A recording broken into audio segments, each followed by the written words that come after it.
এরশাদ শিকদার, বাংলা ভাইসহ বঙ্গবন্ধুর খুনিদের মতো দণ্ডিত ব্যক্তিদের ফাঁসি কার্যকর করা জল্লাদ শাহজাহান চলে গেলেন না ফেরার দেশে।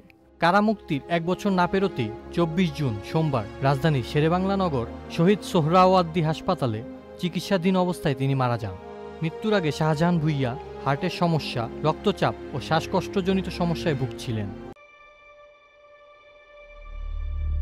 জল্লাদ শাহজাহান ৪৪ বছর কারাভোগের পর ২০২৩ সালের ১৮ জুন ঢাকা কেন্দ্রীয় কারাগার থেকে মুক্তি পান। কারাগারে থাকাকালীন প্রধান জল্লাদ হিসেবে ৩ দশকে ২৬ অপরাধীর ফাঁসি কার্যকর করেন তিনি। শহীদ বুদ্ধিজীবী কন্যা শারমিন রিমা হত্যা মামলার আসামি মুনিরকে ১৯৯৩ সালে ফাঁসি দেন জল্লাদ শাহজাহান।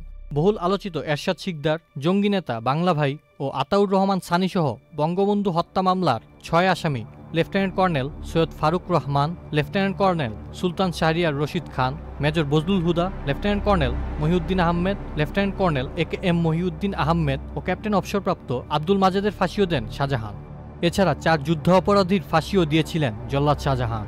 মানবতাবিরোধী অপরাধী আব্দুল কাদের মোল্লা, সালাউদ্দিন কাদের চৌধুরী, আলী হাসান মোহাম্মদ মুজাহিদ ও মীর কাশেম আলীরও ফাঁসি দিয়েছিলেন তিনি।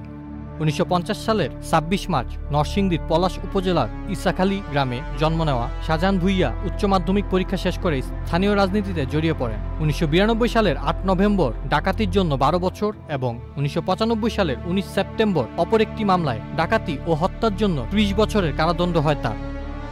আসফুল ইসলাম আকিব, চ্যানেলে অনলাইন।